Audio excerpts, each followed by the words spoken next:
partes del libro de Primera de Tesalonicenses y Segunda de Tesalonicenses, en relación a los tópicos que se estaban manifestando en Tesalónica entre los hermanos y lo que habían recibido también de Pablo como apóstol del Señor, que les está dirigiendo estas dos cartas.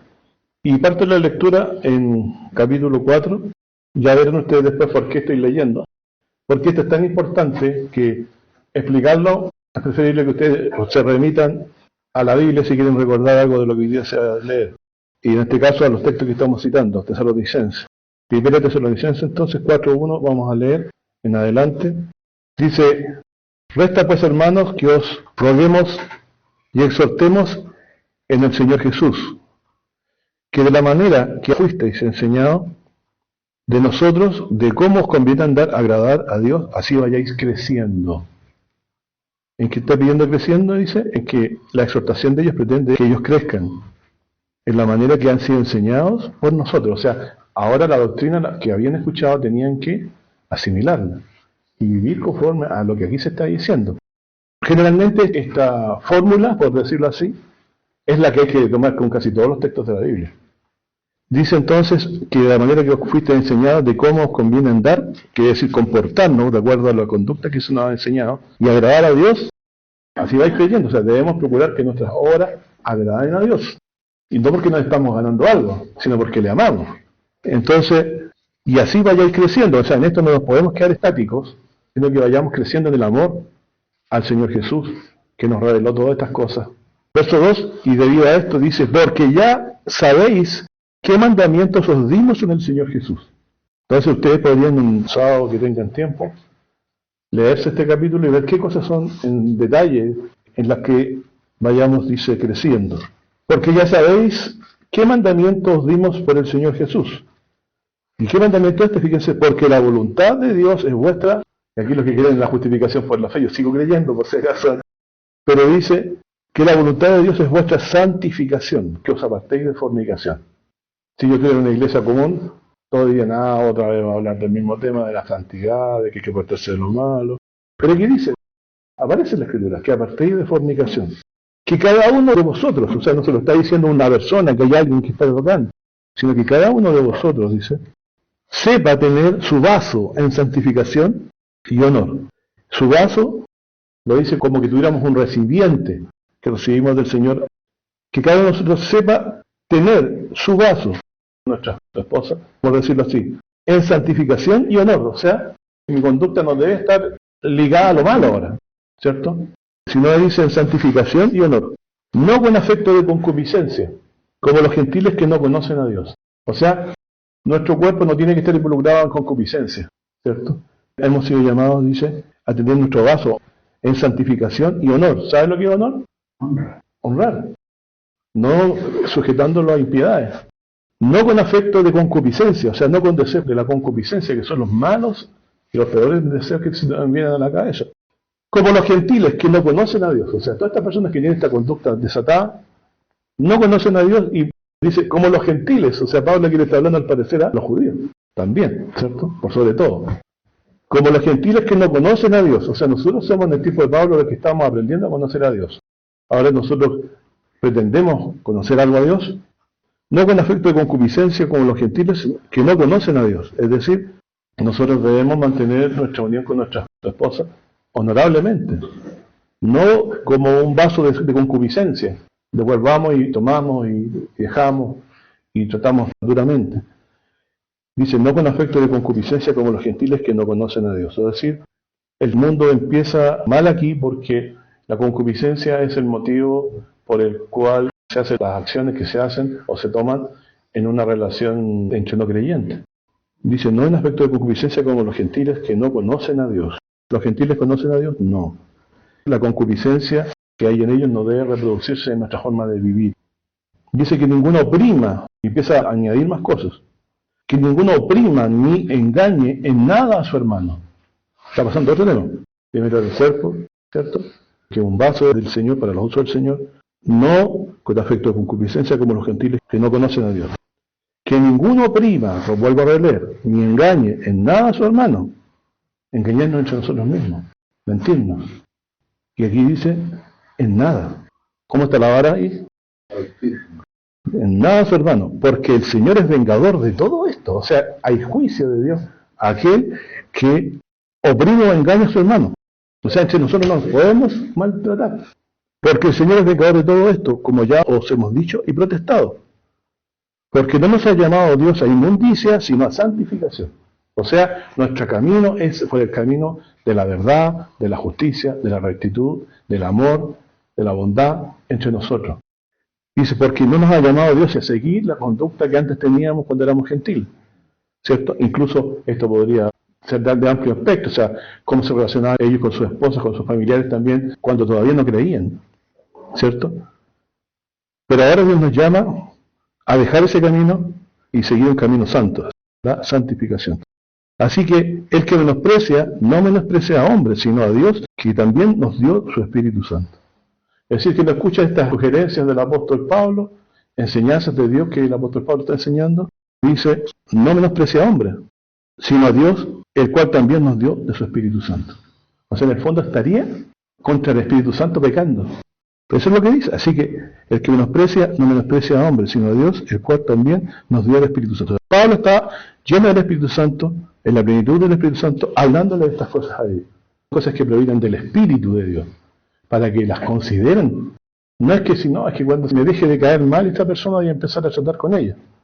No, nosotros tenemos que saber que Dios nos ha creado para vivir carnalmente, sino para vivir conforme a la fe. Yo no estoy hablando aquí de portarse bien para lograr algunos buenos puntos para ir al cielo. Estoy hablando de un cambio de conducta radical por causa de la conciencia de lo que se está creyendo como cristiano. Eso es el punto. Nunca mi mente ha podido huir del juicio de Dios. Yo siempre, desde que tengo conciencia, la palabra de Dios es como un trueno, ¿cierto? En nuestra conciencia. No debemos caer en el error de pensar de que vamos a escapar del juicio de Dios viviendo impíamente y fingiendo ser creyentes. El que menosprecia lo que ahora estaría diciendo Pablo, dice él mismo, no menosprecia a hombres sino a Dios, el cual también nos dio su Espíritu Santo. Y dice, más acerca de la caridad fraterna, no habéis menester que se escriba, porque vosotros mismos habéis aprendido de Dios que os améis los unos a los otros. Esta es una doctrina. No es que yo me haga amigo del que me cae bien, sino que nos amemos unos a otros. Verso 10 dice, y también lo hacéis así con todos los hermanos que están en toda Macedonia. Empero rogamos, hermanos, miren, dirigente Pablo, que abundéis más, que procuréis tener quietud y hacer vuestros negocios y obréis de vuestras manos, trabajando, de la manera que os hemos mandado, a fin de que andéis honestamente para con los extraños y no necesitéis de nada. O sea, Pablo aquí había que muchos de ellos que eran descuidados, no trabajaban a lo mejor. Y para que Pablo se lo tenga que escribir es porque ese es el punto que él estaba viendo, ¿cierto? A fin de que andéis honestamente para con los extraños y no necesitéis de nada. Porque aquí lo que se está diciendo claramente, algunas personas tomaban una conducta medio relajada, no trabajaban y después pedían. Esa es la conclusión que se está diciendo. Ahora, yo no estoy diciendo por nada que la caridad no ha sido fraterna. Yo me he dado cuenta que ha sido fraterna. No tengo nada que decir en esto, pero para que lo tengan presente. La voluntad de Dios es que nosotros andemos honestamente trabajando para que no necesitemos de nada. O sea, el primer mandato aquí que tenemos, como dice nuestra escritura, el que no trabaje dice no coma. ¿Qué les parece? ¿Qué habrá visto Pablo en la conducta de ellos que hablaba de esta forma? Y después dice, verso 13, tampoco, hermanos, queremos que ignoréis acerca de los que duermen. Parece que no lo habían tenido muy claro ellos. Que no os entristezcáis como los que no tienen esperanza. O sea, hay muchos de ellos que no habían asimilado el concepto de lo que era la resurrección. Que no os entristezcáis como los que no tienen esperanza. O sea, muchos de ellos habían olvidado o descuidado la doctrina de la resurrección, que ellos no se autoconsolaban con esa verdad, la habían dejado de lado un poco o no la conocían bien, de tal manera que dice, no os entristezcáis como los que no tienen esperanza. Habían llegado a aceptar de que ellos la esperanza de la resurrección no la manejaban. Y sobre todo por tener el mundo griego, porque para ellos el alma era inmortal. No creían en la resurrección del cuerpo. Pero aquí se nos introduce una doctrina que va contra lo que el mundo griego en ese tiempo tenía. Que existe la resurrección. Y dígame, si no tuviéramos el concepto de la resurrección aquí, involucrado en lo que estamos hablando, el concepto de la resurrección, ¿qué sentido tendría vivir? ¿No habría esperanza? Claro, si esta vida esperamos solo en Cristo, somos los más miserables de todos los hombres. Porque dice aquí, Verso 13, luego leer. Tampoco, hermano, queremos que ignoréis acerca de los que duermen, que no os entristezcáis como los que no tienen esperanza. Ahí podría saber uno cuando alguien ha asimilado el concepto y la enseñanza de que hemos de resucitar por el mandato de Cristo en el día postrero. Como muchos, no teniendo eso muy firme en el corazón, se abatan de tristeza y se confunden en la vida diaria. Porque dice, si creemos que Jesús murió y resucitó, así también traerá con él a los que durmieron en Jesús. O sea, si creemos que el Señor murió y resucitó, creemos que también los que murieron traerá a Dios con él a los que durmieron en Jesús. Es decir, Jesús murió y resucitó y va a resucitar con él a todos en el día postrero, según corresponda, ¿cierto? Entonces dice, traerá con él a los que durmieron en Jesús. ¿Por qué dice traerá? Sacará de la tumba a los que durmieron en Jesús, está diciendo. Por lo cual os decimos esto en palabra del Señor, que nosotros que vivimos, que habremos quedado hasta la venida del Señor, los que habremos quedado hasta la venida del Señor, hasta el último día, recuerden que el día de la resurrección es el último día de este mundo. Porque los muertos en Cristo van a resucitar y van a ser llevados a la gloria eterna, con Cristo y con todos los demás que hayan perseverado en la fe. Así que es la resurrección el punto de inflexión aquí, que nos hace definirnos de qué lado estamos de la recompensa, si la vamos a tener o no la vamos a obtener. Y la recompensa que nos ha dado Él, por la gracia suya, es la vida eterna, por Jesucristo. Y eso viene por creer en que Jesús murió y resucitó.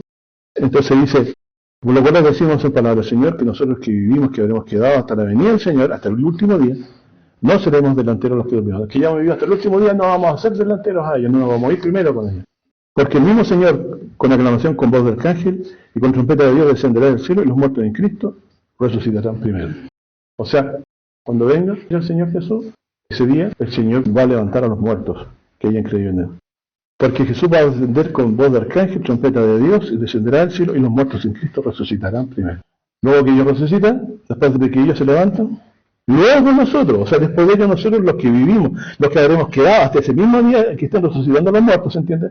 Juntamente con ellos, fíjense, juntamente con ellos que están resucitando, seremos arrebatados en las nubes a recibir al Señor en el aire. O sea, todos nos vamos a juntar con Él en el cielo. ¿Qué hizo la enseñanza ahora, hermano? Terrible, el rapto, que algunos se van primero. Entonces está todo planificado para que miles de personas mueran sin esperanza, por el engaño del maligno. Y aquí, en este tema, yo les pido a ustedes que ojalá marchen, que lo tomen en conciencia, porque ustedes van a pagar un duro castigo de Dios si no son verdaderos para hablar, sin advertirle esto a alguien. ¿A quiénes tendríamos que nosotros decirle que los que habremos quedado, juntamente con eso, seremos arrebatados a recibir al Señor en el aire? ¿A quién tenemos que cambiarle ese concepto? A casi todas las iglesias de origen protestante o evangélica. Entonces, seremos arrebatados en las nuevas a recibir al Señor, mira dónde, en el aire. Ya hemos partido de la tierra, nos estamos elevando hacia donde está Él. En las nubes del cielo a recibir al Señor en el aire. Y así, o sea, en el aire, en esa gloria que vamos a entrar, estaremos siempre con el Señor. O sea, para siempre. Una vez que nos elevemos, el Señor nos eleve, nos juntaremos con Él en el aire, con los que están resucitando, o resucitaron primero, porque no lo entender, y nos iremos a vivir en las moradas celestiales con Él. Esa es la estructura, el ordenamiento de cómo va a ser el día final. Iremos a recibir al Señor en el aire, y así estaremos con Dios en el cielo, siempre con el Señor. O sea, que ahí no va a cambiar, no va a mutar la condición. Vamos a ir a vivir a las moradas celestiales. El día que venga el Señor Jesús nos va a llevar con Él. Y los que hayan estado durmiendo, muertos, esperando en la esperanza de la resurrección, en ese mismo día, primeramente van a ser levantados ellos y luego nosotros junto con ellos iremos en este viaje hacia la presencia de Jesús en los aires. Y así vamos a estar siempre con Él. Ustedes ya saben entonces lo que nos espera, para que no seamos engañados. Entonces, lo que ahora me interesa y me atañe mucho, ¿usted tiene depresiones a veces? ¿Se aflige por lo que la vida diaria le exige? ¿Se entristece? Bueno, yo cumplo con lo que dice la Escritura aquí, de decirle que hay un modo de estar siempre feliz, a pesar que por dentro sepamos que hay muchas tristezas que nos duelen en esta vida. Algún día estaremos con el Señor en esta morada celestial y Dios nos consolará con su presencia, nos reunirá con Él en los aires y sus ángeles nos juntarán con Él en el día en que Él se manifieste. Mi hermano, no hay mayor consuelo que este, que veremos al Señor viniendo con gran poder y gloria. Y así estaremos para siempre con Él, viendo su gloria. De ahí en adelante nunca más nos separaremos de Él. Y yo creo que no hay certeza más grande que esa, porque Cristo ya resucitó. y el Padre lo ascendió a su diestra, y de ahí le enviará en el día final a levantar a los muertos que estén esperando el día de su resurrección, y el mismo Señor también ese mismo día a los que estén vivos los va a levantar a su semejanza y los llevará a las mansiones celestiales de nuestro Señor, a la Jerusalén nueva, si quieren, a vivir con Él. Por lo tanto, dice, consolaos los unos a los otros con estas palabras. ¿Cómo pueden estas palabras consolarnos? ¿Se consuela usted con estas palabras? ¿O lo toma como un conocimiento? Sí, Jesús va a venir en tal momento, la profecía dice esto. Pero aquí dice consolados. ¿Cuándo uno se consuela? Porque la está pasando mal, pues, hermano. Porque está en aflicciones. Porque quizás esté siendo perseguido por su fe. O quizás está siendo considerado como una persona extraña, rara, que cree en cosas muy antiguas. Bueno, aquí dice, consolados los unos a los otros, hablando de fútbol, hablando del tema más predilecto, con estas palabras, o sea, con las palabras que recuerdan el día del regreso del Señor Jesucristo, gran poder y gloria. En el 5 ahora de 1 Tesalonicenses, empieza acerca de los tiempos y de los momentos. No tenéis, hermanos, necesidad que yo os escriba, porque vosotros sabéis bien que el día del Señor vendrá, así como ladrón de noche. ¿Quién dijo, vengo como ladrón? El Señor Jesucristo. Entonces dice, vosotros sabéis bien que el día del Señor vendrá, así como ladrón de noche. O sea, la gente no va a saber el día. Los que dicen que saben el día, no lo saben, están engañados, tienen un espíritu de error. Y dice, como ladrón de noche. ¿Por qué un ladrón va en la noche a robar a una casa? Porque están todos desprevenidos. Porque están desprevenidos. ¿Y aquí están desprevenidos las personas? ¿Saben quién es el que va a venir? ¿Creen en el que Dios dijo que iba a venir? Si tomamos a los hinduistas y a los pakistaníes que están de moda por las guerras que están presentes en este momento, ellos tienen dioses muy distintos al Dios que tenemos nosotros, que sacó a Israel de Egipto. A nosotros nos ha liberado otra persona que ellos no creen y aborrecen, Jesús. Él nos libró porque dio su vida y pagó nuestros pecados que ameritaban la muerte nuestra, pero Dios nos sacó a vida por la esperanza en Jesucristo de la resurrección, que era para con Él, con la cual Dios lo levantó, y con esta misma promesa viene el Señor Jesús a cumplir al respecto de nosotros. Por lo tanto, si usted se quiere consolar en algo, no hay mejor consuelo para la vida, para las depresiones y para las angustias. Y yo le digo porque ustedes son seres humanos igual que yo, tenemos las mismas debilidades y batallamos cosas similares. Nos está dejando para todas estas expectativas una sola cosa que nos puede consolar. Dice la Biblia, luego nosotros los que vivimos, los que habremos quedado juntamente con ellos, seremos arrebatados en las nubes del cielo para recibir al Señor, aquí ya está con esa mayúscula, Jesucristo, recibir al Señor en el aire, y así estaremos para siempre, otra vez, Señor con mayúscula, con el Señor. Y así estaremos siempre con el Señor. Deben estar aplaudiendo. Pero resulta de que esto desde mí, eso me lo sabía, ¿para qué? Como que venir hoy día a la iglesia si ya me lo sabía. Quiero recordar lo que dice aquí, que estaremos siempre con Él. Cuando Él venga y en adelante no estaremos más sin Él. ¿Hay diferencia entre que el Señor Jesús no esté o esté entre nosotros? ¿Hay diferencia? Alta diferencia. Entonces, los que habremos quedado seremos arrebatados en las nubes a recibir el Señor en el aire, y así estaremos siempre con el Señor. Por lo tanto, consolados con estas palabras del advenimiento del Señor Jesús, consolados los unos a los otros con estas palabras. ¿Cuántas veces usted toca el tema de la venida de Jesucristo en un mes? Usted puede transformarlo en una confesión de su espíritu. Creo que Jesús es el Hijo de Dios, porque Dios lo levantó de los muertos, y eso es el testimonio de los apóstoles y los profetas. Y si lo levantó a Él de entre los muertos, a mí también me levantará, porque también dijo que el que cree en mí tiene vida eterna. Hermano, no hay consuelo más grande que eso. No hay consuelo más grande, porque nos vamos desapareciendo de esta vida a poco. Pero la palabra de Dios, que promete vida eterna, es firme, porque el que tiene que levantarnos de los muertos, ¿dónde está? Está a la diestra de Dios, y allá está mi tesoro, allá está mi alegría principal, más que todas. Porque ese regalo, el creer que Él murió, me presenta ante el Señor sin pecado. Y Dios me considera sin pecado por causa de que este Cordero sin tachas fue ofrecido de Dios por nosotros para el perdón de todos nuestros pecados, para que pudiéramos entrar por esa santa morada, que es la Jerusalén celestial, atribuyéndole la gloria, la honra y la potestad de nuestra salvación, por la cual hemos sido salvados, solamente al Señor Jesucristo, a su Padre, el Padre Celestial, que nos ama y nos dio de su Espíritu para que perseverásemos en Él. Doctor, ¿Sí? en el Apocalipsis dice, y limpiará Dios toda lágrima dice de los ojos de ellos, y la muerte no será más, y no habrá más llanto, ni clamor, ni dolor, porque las primeras cosas ya son pasadas. Exactamente.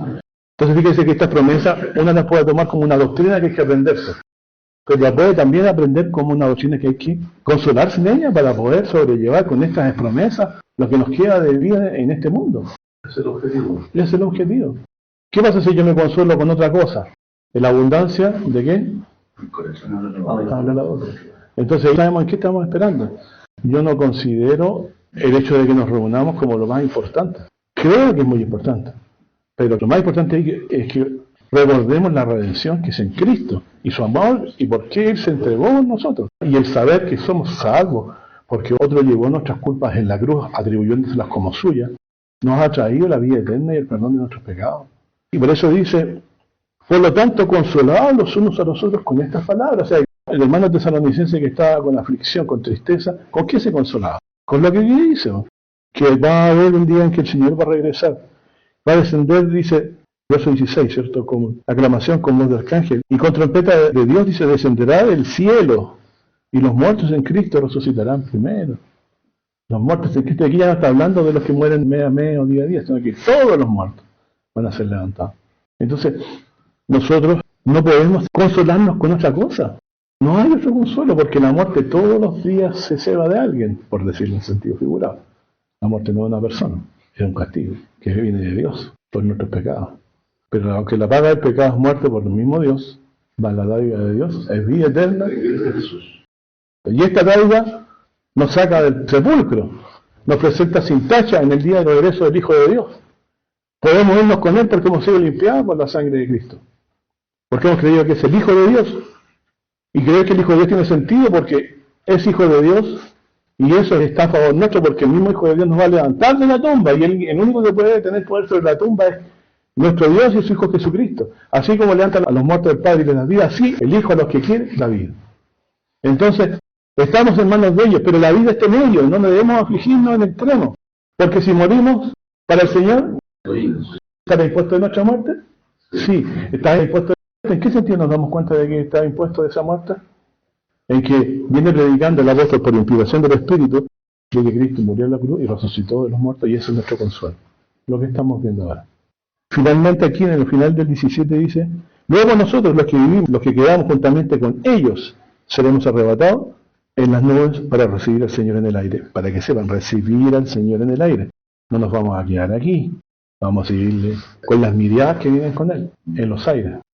Por favor, tenganlo presente esto, porque aquí entran muchos errores en la comprensión por no entenderlo bien.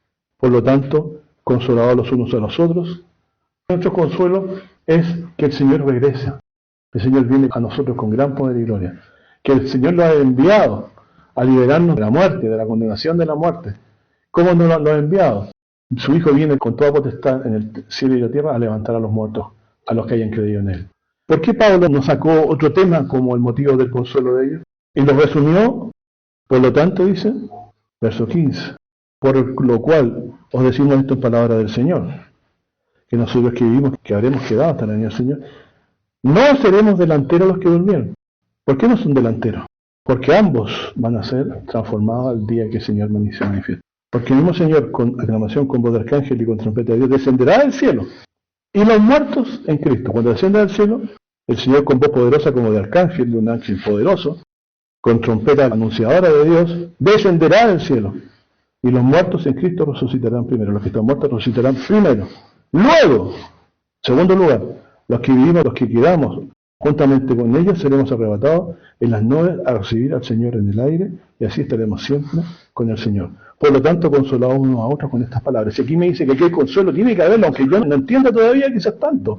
Pero si lo entendemos, empieza el baile en el corazón, la alegría, saber que así estaremos siempre con el Señor.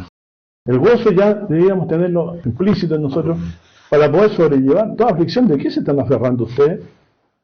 Yo me estoy aferrando de Jesucristo, no ve de dónde puedo agarrarme, más que de Él. El vivir, dice, es Cristo, y el morir, ganancia. Si morimos, para el Señor morimos, si aquí muramos, vivamos, somos del Señor. Es decir, en Él está la vida, y la vida es la luz de los hombres. ¿Qué es esa luz de los hombres? la vida eterna. Esta es la promesa que Él nos prometió, la vida eterna. Entonces, mi hermano, ¿puede transformarse esto en consuelo? Yo no tengo consuelo más grande. Yo sé que el día que el Señor venga, yo pido que el odio desaparezca antes para aquellas personas que todavía tienen odio a esa persona y puedan perdonar. Y pido por mí mantenerme firme, no ser un mentiroso o un aprovechado con ustedes, sino que tratar de poner delante de ustedes palabra limpia. Y aquí es la más limpia que puedo yo en días de aflicción o en días tan tristes que podamos estar viviendo, que es cierto, lo dice Pablo, Cristo lo dijo y Pablo lo escuchó y lo ha transmitido, que la vida eterna está en Jesús. Y esa vida eterna traerá para nosotros el consuelo de la resurrección, donde nos reuniremos para siempre con todos nuestros cercanos que hayan creído el Evangelio de Jesucristo. Así que lo importante es que lo consideremos como consuelo. Cuando usted está triste, por ejemplo, usted puede ir y tomarse un Valium o algo, o un trago. Claro, preocúpese de no embriagarse, ¿no? Pero nosotros tenemos un consuelo superior. Viene del cielo. El día que Cristo regrese es el día en donde nosotros pensamos a consolarnos. Porque así vamos a estar después reunidos con Él para siempre. Primero Tesalonicenses 5:1 dice, pero acerca de los tiempos y de los momentos, no tenéis, hermano, necesidad que yo os escriba, porque vosotros sabéis bien que el día del Señor vendrá como ladrón de noche. Vengo como ladrón, ¿se acuerdan que le decía? Y aquí dice el de noche, o sea, en forma desprevenida. Nadie va a estar preocupado de la venida de Jesucristo. Nadie, cuando Él se aparezca. Vendrá así como ladrón de noche. Que cuando dirán paz y seguridad, entonces vendrá sobre ellos destrucción repentina. O sea, es el temblor fuerte, y no para, y no para, y no para, y la medida de lo largo que se lo toma, nosotros vamos a decir, es el Señor. Dice, como los dolores de mujer preñada. ¿Qué ejemplo más bueno? Cualquier mujer que pueda decirle que ha tenido hijos, que los dolores se van acentuando hasta el punto en que se produce el parto. Van a mayor, van doliendo cada vez más dolores. Dice, como dolores de mujer preñada, y no escaparán. Mas vosotros, hermanos, no estáis en tinieblas para que aquel día os sobrecoja como ladrón. ¿Sabes lo que significa sobrecoger? Mas vosotros, hermanos, dice, no estáis en tinieblas para que aquel día os sobrecoja como ladrón. ¿Por qué? Porque nosotros nos fuimos a la cantina a celebrar y otros se quedaron en la iglesia y otros se entretuvieron en el camino de las dos cosas y no supieron para dónde ir. Pero dice aquí, mas vosotros, hermanos, no estáis en tinieblas, sino en la luz de Cristo, para que aquel día os sobrecoja como ladrón. Aquel día os sobrecoja como ladrón, fíjese ahí. O sea, como cuando uno le roba que no se da cuenta que le robaron. Porque todos vosotros sois hijos de luz e hijos del día. No somos de la noche, ni de las tinieblas. Por tanto, no durmamos. Entonces cualquiera puede decir, aquí Jesús nos está aconsejando a dormir todos los días, lo más que podamos. No durmamos. En el sentido de la esperanza del regreso del Señor Jesucristo, no nos olvidemos del día de la resurrección y del consuelo que va a venir cuando Él nos venga a levantar de los muertos. Por tanto, no durmamos como los demás, antes velemos y seamos sobrios, o sea, no nos embriaguemos, no nos descuidemos en nuestra conducta, se entiende, de cristianos, que nos alejemos de la fe en Jesucristo por pasarlo bien, porque estamos ya aburridos de tanto cristianismo. Dice, antes velemos, versículo 6, y seamos sobrios. Porque los que duermen, de noche duermen, y los que están borrachos, de noche están borrachos. Mas nosotros, que somos del día, estemos sobrios. Cualquiera que lo tome por el lado del trago, aquí se va a ir por el lado. Jesús dijo, hay una ciudad de la iglesia que no tenía que tomar vino. No, se está refiriendo a la esperanza de la vida eterna, que no debemos olvidarla y tenerla presente por sobre todas las cosas. Dice, porque los que duermen de noche duermen, y los que están borrachos de noche están borrachos. Mas nosotros somos del día, o sea, no de las tinieblas. Estemos sobrios, vestidos de la cuota de fe. ¿Qué pasa si la fe se extingue? No hay fe, ni le creemos a la venida de Cristo tampoco. Dice, vestidos de la cuota de fe y de caridad y la esperanza de salvación por yelmo. O sea, ¿qué es lo que me protege a mí, mi cuerpo espiritualmente hablando? Mi cabeza. Mi esperanza de salud por el yelmo es el casco, con lo que se protege un soldado. Entonces, si usted no pone en su mente el advenimiento de Cristo como lo más importante, a lo cual debe estar atento y preocupado, y pidiéndole a Dios que lo fortalezca por ese Dios, usted va a descuidar su cabeza, el yelmo que tiene de la salvación.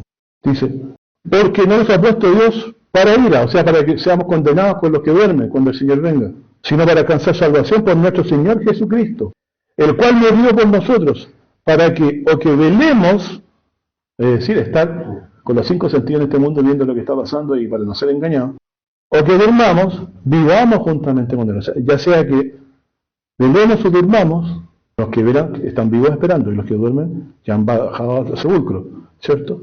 Dice que el cual murió por nosotros para que o velemos o que durmamos, vivamos juntamente con él. Por lo cual, consolados los unos a los otros, glorificados los unos a los otros, así como lo hacéis. Ustedes tomarán esto como base, como pauta para poder consolar o ayudar a alguien a fortalecerse en la fe para que permanezca. Tómenlo como enseñanza que tienen que aprender, método como que tienen que aprender. Dice, yo rogamos, hermanos, que reconozcáis a los que trabajan entre vosotros y que os presiden el Señor y os amonesten. Que les tengáis por mucha estima, no lo leo por mí, lo tengo que leer porque está en la Escritura, porque es verdad.